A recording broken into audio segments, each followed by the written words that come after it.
Okay, oh gosh. Hello, my name's Layefa. I sing, I write, I'm a natural hair enthusiast.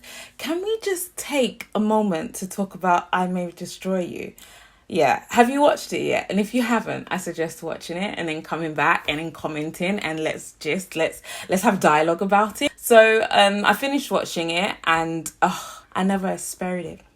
I never aspired it. I didn't even know, like, first of all, I didn't particularly want to watch it, had no interest in it, but it was like, I didn't know what to expect. It wasn't what I wanted, but in some ways, it was definitely what I needed. I think I'm just going to do a rundown of the whole thing because what I wanted to do was do episode by episode, but your girl, technical issues, my laptop broke, my life was just like, I May Destroy You is a 12 episode series written by Michaela Cole, who also wrote Chewing Gum, which was on Channel 4. I think it's now also on Netflix. If you like Chewing Gum, it's very different to that. Like, I would say if you like Chewing Gum, then you'll like this, but I think it's very different. Chewing Gum is like a dry comedy. Well, in my mind, it was dry. It was a comedy, but it was like weird. I May Destroy You is definitely different. It's a drama. It's set in London. What I love about it is there are like 3 black protagonists. I love that. Obviously, it would be because Michaela Cole, a black female protagonist and 2 other main characters. So 3 main characters and they're all black. Oh my gosh, I really enjoyed it. You know why I say it wasn't what I wanted? Because of what is going on in the world and definitely like wanting a form of escapism. I just really wanted to watch something light-hearted, something funny, and definitely something that had representation. I don't know if it's just a black thing or a black British thing, or maybe it's just my thing, but check me. Like, you could set me in my place. But I just find that whenever I want entertainment, I don't go to mainstream media. I'm definitely more likely to watch YouTube to seek representation, but sometimes that doesn't always come in the form of the entertainment that I want in terms of comedy or whatever. But it's great. I May Destroy You shows black Britishness. That's what hooked me, because the story is about rape, it's about consent, and these are very heavy topics, and it makes you question things. It really unpicks things and makes you question if you're not already questioning these things, and makes you think, actually that's not right, or maybe are you seeing things wrongly, or did you even know? Like it's yeah, I suppose it is educating you, but like I think for me it was just seeing myself in that, not in those stories per se, but in the form of representation. I love the fact that it is set in Hackney and it's not a hood movie, if that makes sense, because I feel like a lot of the other like big or bestsellers that have done really well, these are also great programs, and I enjoyed watching Top Boy. I thoroughly enjoyed Top Boy, and I'm not comparing the two, but what I'm saying is that it's important to have different forms of representation. Like, not everybody who grows up in that sort of neighborhood is a gangster, because Top Boy is essentially a gangster movie, and it's a great gangster movie, but you might be from that sort of neighborhood and not necessarily relate to that. I think it's very important to unpick that not everybody who looks like that can relate to that sort of lifestyle. This was very interesting, and I think even in terms of relating to a certain lifestyle, I suppose it doesn't tackle drug use, but there is drug use in this program, and you know, it's heavy stuff. We're not talking about weed, marijuana, like we're talking about, you know, snorting in the white stuff. And what is interesting is when you grow up in these types of neighborhoods, there's this perception that our black people don't take them kind of drugs, like they're too hot, like we don't do those sort of things. But it's quite obvious that there are people that do, and it's important to represent that not every black person you meet smokes weed. I liked that they showed it and it was normal in that world, you know, because I was a little taken aback. I was like, oh, okay, Skeen.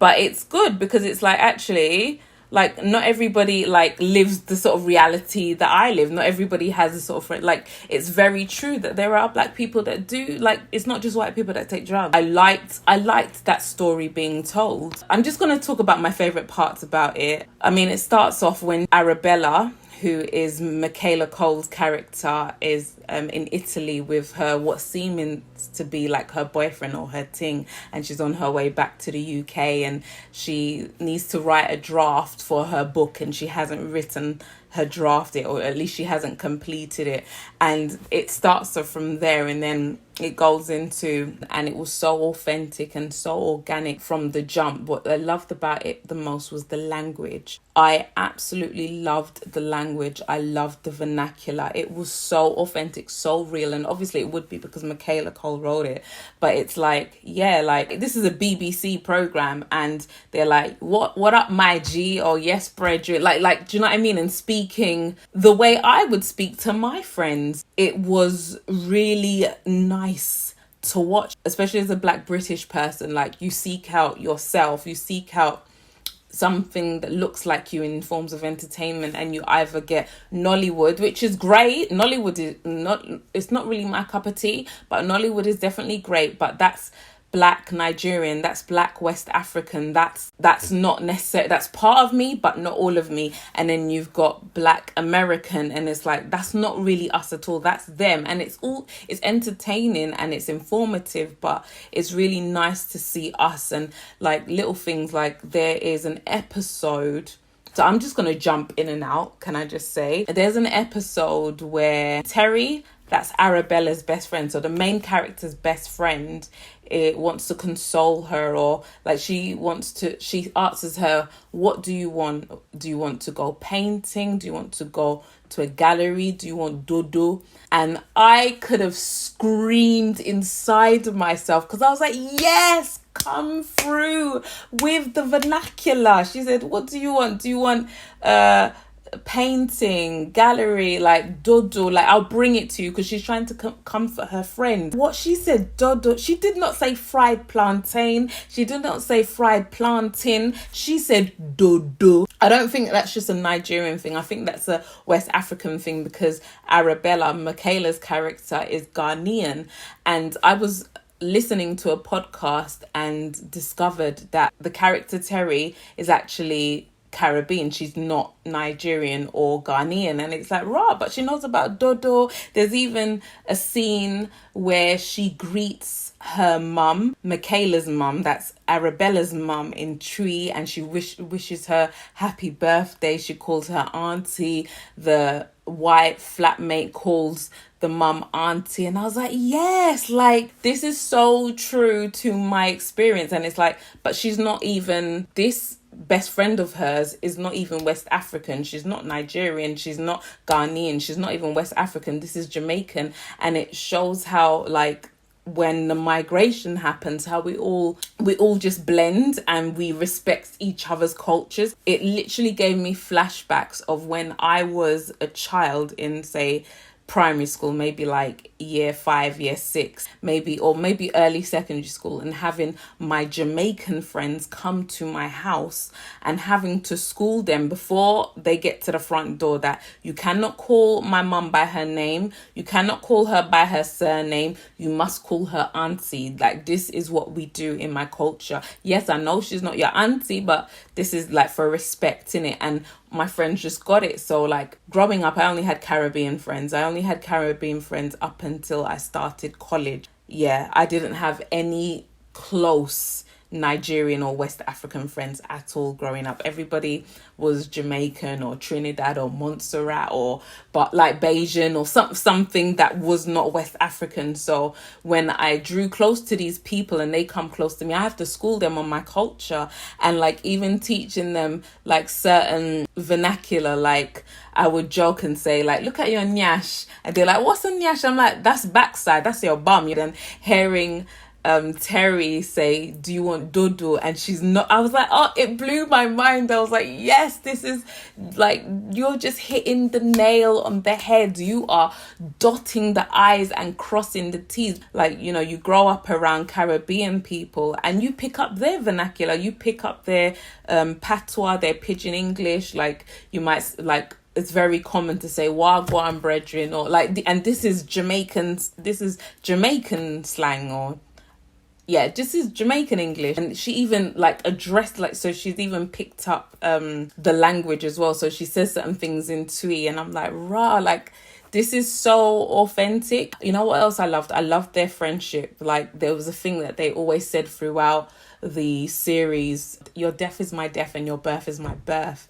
And I was like, wow, this is like, it's so refreshing to see that sort of relationship between women. Actually, I can't forget the fact that they're black, because it's something that we don't see often. That bond, that closeness, they felt to me like soulmates. Even when Arabella eventually found out that Terry had left her, and Terry in some ways, I believe, felt guilty for Arabella's rape, that maybe if she had not had left her, maybe this wouldn't have happened, you know, because she would have been looking after her, but she left her. And when Arabella eventually found out that Terry left her, there wasn't an argument. It was just like, I love you, man. Like, you've looked after me. Like, you could see that Terry was getting like apprehensive. Arabella just said, I love you, man. And it was just this, I was like, oh man, like, I love their friendship, their relationship. There are scenes where they flash back to their childhood when they're in secondary school, them growing up. And there's a story whereby the white girl, what's the term that you will say when somebody calls out rape but they weren't actually raped? The white girl basically prostitutes herself, and then there's, you know, a thing of self-harm. The teacher sees her bleeding, and she then accuses the black boy that she actually did give consent to. She claims that he raped her. The interesting part for me in that, there's a scene where one of the girls, I don't know if it's Terry or Arabella, one of them, this is them in secondary school in the playground, says something about white girl tears. And I was like, yo, like, these girls are woke. These girls are clued on, because when I was that age, I was not that clued on. Even in my big age now, I'm still not that clued on. I'm like, okay, Skeen.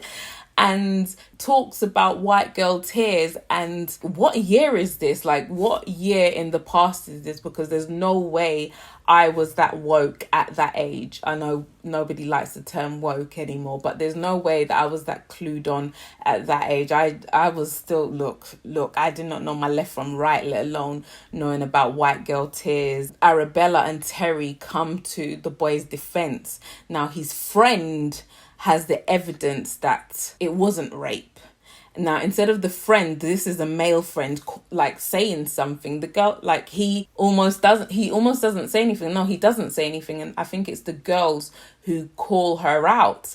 And that's so almost true to real life when it comes to, like, defending our men or defending blackness, or, you know, trying to fight for the right things. Even within Black Lives Matter, it's always the black women who are at the forefront, shouting and screaming the loudest. The boy doesn't, like, he's got evidence in his hand, but he's not ready to say anything. I'm like, oh gosh, is this true to our society, that men, they won't even call it out for their friend? Like, is that, I thought that's your brethren now. So that was interesting. And yo, comment below, like, tell me your favorite parts of the program, the series, if you watched it. But I don't know if it's when Arabella is at the police station or if she's with her counselor. She now has a new relationship with this Asian guy, and he slips off the condom, and she has a conversation with, I don't know who it must have been, a police officer. And she learns that even taking off the condom without your consent is considered rape. Like, there are so many things that they're like, oh, I didn't know that was rape, because man might just slip it off and assume that you knew that it, like, you could feel the difference and just carried on. And she eventually calls him out, And also this addiction to social media, which is, you know, every time something happens, it's done on social media. Like it's real, even though it's fake real, it's real. So that's interesting. Oh my gosh, there's so many good bits in it, and I know I'm gonna miss so many. I'm gonna be editing and I'm gonna feel like coming back in because I'm like, oh gosh, I missed out that. Something that I never took note of, but it's the normalization of period. It's only if you had gone on Twitter after that episode came on and like there were some tweets of people actually noticing that they had never seen somebody put on their sanitary towel on TV, like on big ass BBC. And I never clocked because, you know, when it's just like, this is so normal, like I'm a female, this is standard procedure, like every month we have a period. So why would it didn't seem strange to me to see Arabella putting on a sanitary towel, and even the period sex didn't seem strange to me because it's like it happens. You might try and avoid it, you might not want to. Maybe it might not necessarily happen with somebody that you've never done it with before, but she did warn him. I think the weird bit was, I think he picked up the blood clot and nah, bruvs, you gone too far now. You gone too far. You put that thing down and wash your hands. When she's in the club on the dance floor and you can see her wings, like just, it's so normal. It made me reflect back to my own experience of very recently on my main channel. I discussed my transition to using a menstrual cup instead of sanitary towels, and initially I really didn't want to do it, and my friend was like, no, you should definitely talk about it. And I don't know, it's not it shouldn't be embarrassing. Like, you're trying something new, you won't be the first person to try something new, maybe somebody else will want this advice. But it made me think, yo, this is I didn't think it was strange. Even the period sex, I didn't think it was strange. Like, it's not something that you necessarily want to do, but it happens. And especially what background you come from or how religious you are, it is definitely a taboo, but it happens. And this is reality. So I really enjoyed that. I think like going back to the vernacular, like every time she's in her flat or she's talking to her flatmate and she's like, you're right, mate. And I was like, that's like, is this a thing that we do? I think it is a thing that we as Black people do, because there's a way that we talk to and not just Black people, maybe all of us in general, but there is a way that we talk to our friends, our close friends, our inner circle, our family. We speak in a certain way, and then when we're talking to somebody who isn't necessarily that close, we have an acquired accent. Because I felt like when she was saying, you're right, mate, she sounded a little bit more, not necessarily more Cockney, but like it was like that's her acquired speech. Like, everybody has an acquired accent. Like, you have your telephone voice, and you have your voice that you might talk to your auntie on the phone with, your auntie back home on the phone with, for respect. And there's a way that you might talk to somebody whose English isn't that good, so you would dull down your Britishness. Or like, I know there are times when I'm talking to certain people and I try, I don't know how to put it. Like, I try to sound less British. Maybe I'm talking to somebody back home in Nigeria and I try and sound less British. And I feel like by trying to sound less British, I sound even more British. Instead of saying talented, I might say talented. Like, I'm trying to, I don't know, it's really weird.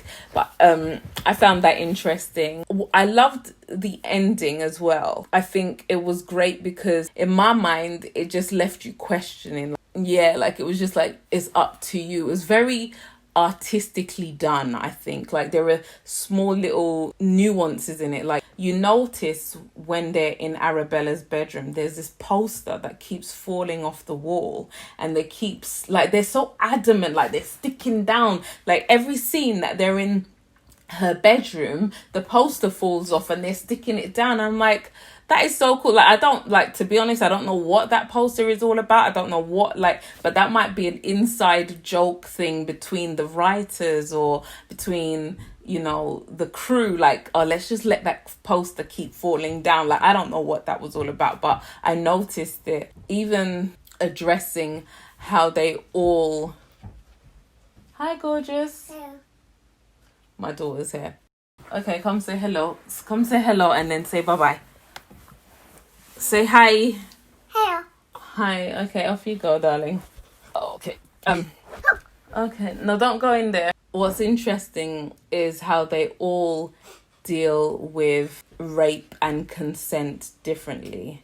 Like Arabella, her character, to me, which is nice to see, she seems very soft, very gentle, just because like you see her vulnerable, you know.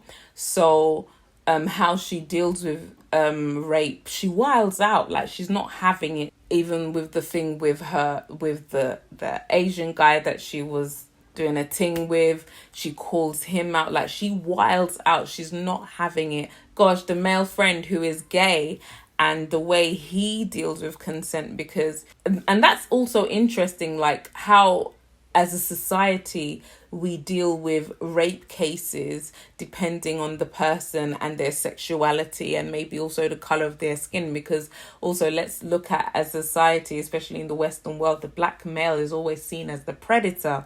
So imagine now he's black and he's gay, and you know, he's been raped. It also makes you question, what is rape? Like, there are very real instances where he has consensual sex with another man, and he says, no, but you gotta wear the dom, right? The guy wasn't really on it, but he does it anyway. Then he's ready to go, and the guy's like, come round. He's like, no, but I've already said. And he wants, then he basically forces himself on him and doesn't use the dom.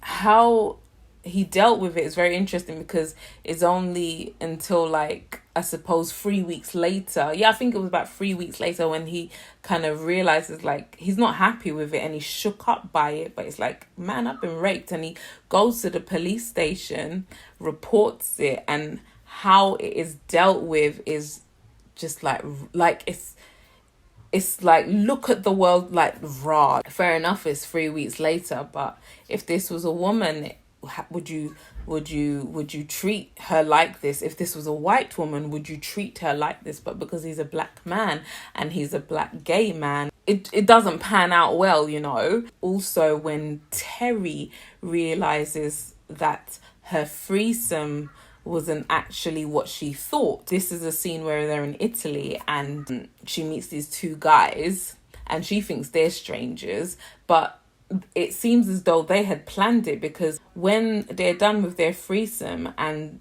she looks out the window and she sees them going, like, walking out together, and they seem very pally, like they know each other. Like, it seems like she's clocked, like, raw, like, what, like, what's that? Like, in her mind, they all didn't know each other. This was very, like, three strangers getting together, doing a thing. But it isn't three strangers. It's, they knew each other and made her believe that they didn't know each other. Is deceitful. Yes, she consented to it, but it's deceitful. So then it's like, is that rape? Well, there's dishonesty, you know. So let's question this, because she didn't give consent to that. She didn't give consent to two men who already know each other. She just assumed that they were all strangers. And it's interesting how she dealt with it, because she's like the louder one, the more vivacious one. You would just assume that she would be very loud about it, but she's quiet. She doesn't actually say anything about it at all. In some ways, you might argue she doesn't deal with it at all, but maybe that's her way of dealing with it. I think this is why I didn't want to watch it, finding out what it was about, because this is a very heavy subject and it's dealt with so well, but it's triggering. It's a triggering subject matter, but it's definitely a good watch, and it's great to be able to question these things and question your own perception and your own preconceptions, and, you know, maybe challenge your own thoughts. Like, is that right? Do you think that's fair? I really, really enjoyed it. As I said, it wasn't what I wanted, but it felt like it was what I needed at the end. Like, it was definitely a great escapism in the sense of not my reality, and nice to see that sort of representation. Beautiful to see that sort of friendship, that love, that bond. I love the way it was filmed. I love the storytelling. It felt very artistic. Michaela Coleman, hats off to you. You be doing bits and bobs in these streets. Comment below, what are your thoughts? I know there are so many things that I haven't touched on in it. Oh my gosh, yes. Even the wig scene, Terry, Arabella's best friend is an actress, or she's an up and coming actress, and she goes for a role for an advert, and they ask her about her hair, like she's wearing a wig, like, and they ask her if they can see her real hair underneath, and it's like, rah, like, no, I can't take off my wig right now. I could, like, if my hair, I could take it, I could show you another time, but not right now. Microaggression, yo. I'd love to know your thoughts. Comment on things that I haven't mentioned. I would have loved to go through this episode by episode, but your girl be acting real lazy and just not doing. Yes, I know my hair is yellow, babes.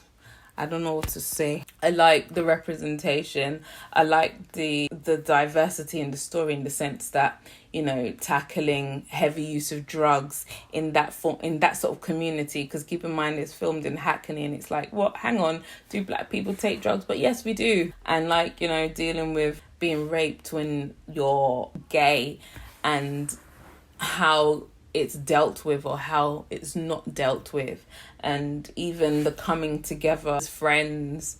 Oh, but Arabella's feisty as well. Like, she's rude, like when she's like, Kwame, that's his name, Kwame. Terry's trying to tell Arabella that her leaving Kwame in the room with my G wasn't a safe situation, and what she did, Kwame was in a vulnerable place. And Arabella's like, Kwame? And he's like, yeah. And she's like, oh, so he is here, so Kwame can speak for himself. I'm like, ooh, this girl is feisty. I was like, oh my gosh, this girl's got sauce, man. She got some sauce. Can we just talk about the dad for a minute? The dad having a relationship outside of the marriage, and the mum just whatever. And the dad, like, they're supposed to have this family dinner, and the dad turns up like 100 years later, and they still wait. And I'm like, yeah, can we talk about these? I hate saying it, but you know, like, sometimes you have to call a spade, like these deadbeat dads. Like, you're present, and you just be like, but you're not, you could do better. You're just there. You can't just be there. You cannot just be there. You should be more than there. You should be a father, you know, you should be doing something. Yeah, just liked seeing how they dipped in and out of the accent as well. Like, Terry would say, wow, ooh, like a Nigerian or like a West African would. And I liked the fact that they were all, you know, professionals in their field, or at least trying to be. Arabella, you know, being a writer, and Terry, you know, trying to get into being an actress, trying to get into acting. And Kwame, is he a personal trainer? He's a trainer. It's a gym, right? I thoroughly enjoyed it. I loved, my favorite part about it was the blackness, like, obviously. But yeah, thank you so much for watching. Comment below, let me know your thoughts. I'm so sorry if I was here, there and everywhere. I just wanted to say my favorite points, and I know I've missed stuff out, but I did not script this video. But I thought, you know, I haven't filmed in a while, let's ease into something a bit light-hearted. But yeah, thank you so much for watching. What are your thoughts? Have you seen it yet? Check it out. Let me know. What's your favorite part? What do you think they could have developed on? What did you not like about it? Comment below. Until my next video, think smart, work hard, make it happen. Bye.